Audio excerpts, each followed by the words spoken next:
નમસ્કાર વિદ્યાર્થી મિત્રો, ધોરણ 12 સંસ્કૃત વિષય અંતર્ગત આજે આપણે પદ્ય 5 યક્ષ યુધિષ્ઠિર સંવાદ વિશે અભ્યાસ કરીએ। સૌપ્રથમ આપણે પ્રસ્તાવના જોઈએ।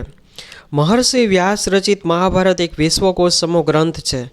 1,00,000 શ્લોકોની સંખ્યા ધરાવતા આ મહાન ગ્રંથ માટે કહેવાયું છે કે યદિ હાસ્તિ તદન્યત્રયન્યે હાસ્તિ ન તત્ક્વચિત, અર્થાત અહીં મહાભારતમાં જે છે તે જ અન્યત્ર છે, જે અહીં નથી તે બીજે ક્યાંય નથી।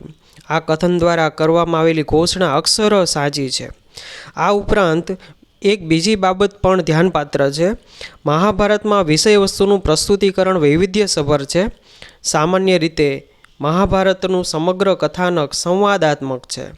જુદા જુદા પ્રસંગને અનુરૂપ જુદા જુદા પાત્રો વચ્ચે રચાયેલા વિવિધ સંવાદો પૈકી યક્ષ અને યુધિષ્ઠિરનો સંવાદ સુપ્રસિદ્ધ છે। આ સંવાદની પૃષ્ઠભૂમિ કંઈક આ પ્રકારે છે। વનવાસી જીવન જીવતા પાંડવો એકવાર કોઈ વૃક્ષ નીચે વિશ્રામ કરી રહ્યા હતા। તે દરમિયાન તરસ લાગતા પીવાનું પાણી લેવા માટે નકુલ અને સહદેવને મોકલવામાં આવ્યા।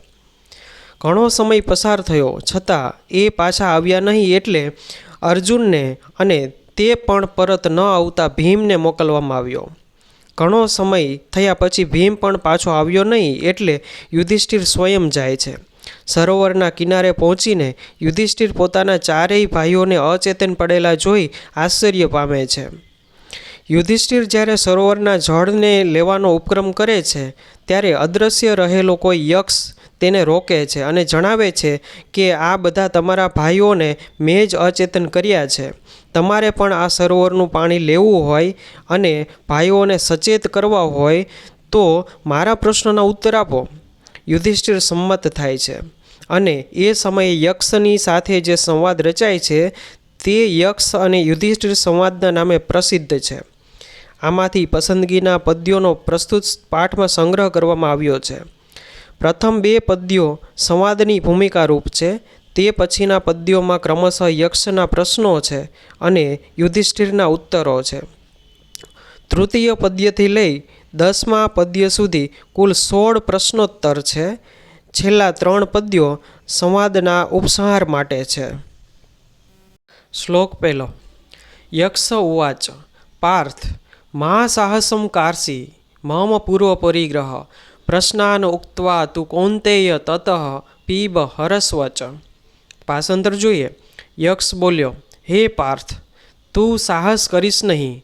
હે કુંતીના પુત્ર યુધિષ્ઠિર, મારા પ્રથમના અધિકારને માન્ય કરતા મારા પ્રશ્નોના ઉત્તર કહીને પછી તું જળ પી અને લઈ જા।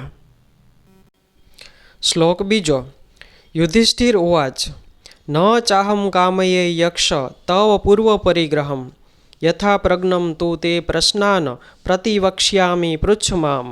ભાષાંતર જોઈએ। યુધિષ્ઠિર બોલ્યા, હે યક્ષ, હું તારા પૂર્વથી થયેલા અધિકારને ઈચ્છતો નથી। હું તારા પ્રશ્નોના બુદ્ધિ પ્રમાણે ઉત્તર આપીશ, તું મને પૂછ।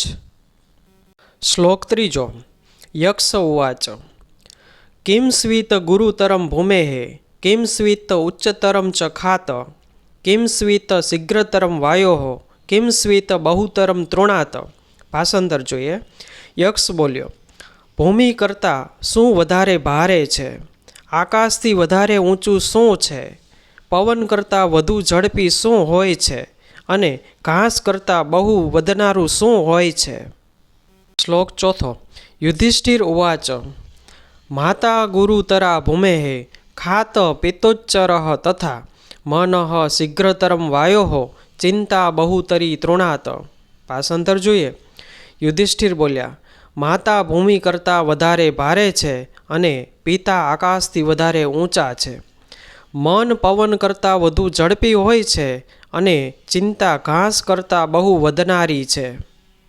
શ્લોક 5 યક્ષ ઉવાચ કિમ સ્વીત પ્રવસને મિત્રમ કિમ સ્વીત મિત્રમ ગૃહે સતઃ આતુરસ્ય ચ કિમ મિત્રમ કિમ સ્વીત મિત્રમ મરિષ્યતઃ। ભાષાંતર જોઈએ।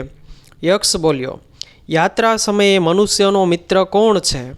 ઘરમાં રહેલાનો મિત્ર કોણ છે? બીમાર માણસનો મિત્ર કોણ છે? મરતા માણસનો મિત્ર કોણ છે?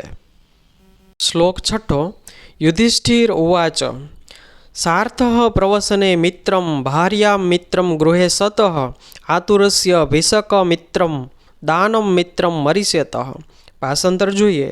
યુધિષ્ઠિર બોલ્યા, પ્રવાસ દરમિયાનનો મિત્ર સમૂહ છે, ઘરમાં રહેનાર માણસનો મિત્ર પત્ની છે, બીમારનો મિત્ર વૈદ્ય છે, મરણ સમયનો મિત્ર દાન છે. શ્લોક 7મો. યક્ષ ઉવાચ ધન્યાનામ ઉત્તમમ Kim Swet ધનાનામ સ્યાત Kim ઉત્તમમ લાભાનામ ઉત્તમમ Kim સ્યાત સુખાનામ સ્યાત Kim ઉત્તમમ. ભાષાંતર જોઈએ. યક્ષ બોલ્યો, સુખી કે સૌભાગ્યશાળી મનુષ્યમાં ઉત્તમ કઈ વસ્તુ છે? ધન સંપત્તિમાં ઉત્તમ શું છે? લાભોમાં ઉત્તમ શું છે? તે રીતે સુખોમાં ઉત્તમ શું છે? શ્લોક 8મો.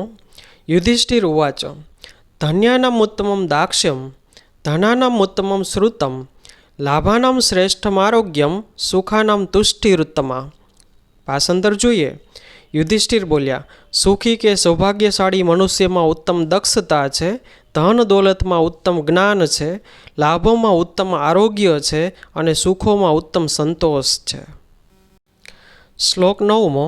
યક્ષ ઉવાચ પ્રિય વચનવાદી કિમ લભતે વિમૃષિત કાર્યકરઃ કિમ લભતે બહુમિત્ર કરઃ કિમ લભતે ધર્મરતઃ કિમ લભતે કથય. ભાષાંતર જોઈએ. યક્ષ બોલ્યો, પ્રિય વચન બોલનાર શું પ્રાપ્ત કરે છે? વિચારપૂર્વકનું કાર્ય કરનાર શું મેળવે છે? ઘણા બધાને મિત્રો બનાવનાર શું પામે છે?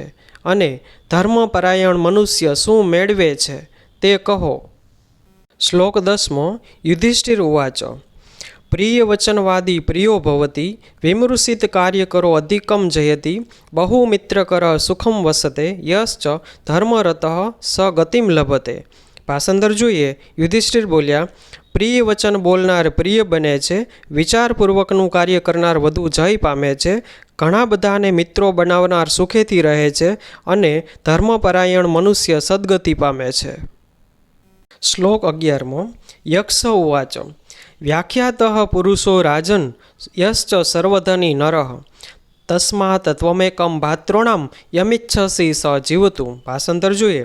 યક્ષ બોલ્યો, બધા પ્રાણીઓ જેનું ધન છે તેવા સર્વ રીતે ધનિક એવા હે રાજન, તમે સરસ વ્યાખ્યા આપી છે. તેથી તમારા ભાઈઓમાંથી તમે જેને ઈચ્છો તે એક ભાઈ જીવિત થાઓ. શ્લોક 12મો. યુધિષ્ઠિર ઉવાચ આનૃશંસ્યમ પરો ધર્મ પરમાર્થાચ્ચ મે મતમ આનૃશંસ્યમ ચિકિત્સામી નકુલો યક્ષ જીવતું. ભાષાંતર જોઈએ. યુધિષ્ઠિર બોલ્યા, શ્રેષ્ઠ વસ્તુઓમાં અનુકંપા જ ઉત્તમ ધર્મ છે એમ હું દ્રઢપણે માનું છું. તેથી હું કરુણા દર્શાવવા ઈચ્છું છું. હે યક્ષ, નકુલ જીવતો થાઓ. શ્લોક 13મો. યક્ષ ઉવાચ તસ્ય તે અર્થાચ કામાચ આનૃશંસ્યમ પરમ મતમ તસ્માત તે ભ્રાતારઃ સર્વે જીવંતુ ભરતર્ષભ. ભાષાંતર જોઈએ.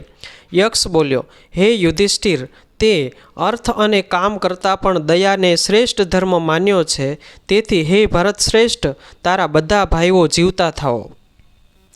પ્રસ્તુત વિડીયો ધોરણ 12માં સંસ્કૃત વિષયનો અભ્યાસ કરતા વિદ્યાર્થીઓને ખૂબ જ ઉપયોગી થશે. ધન્યવાદ.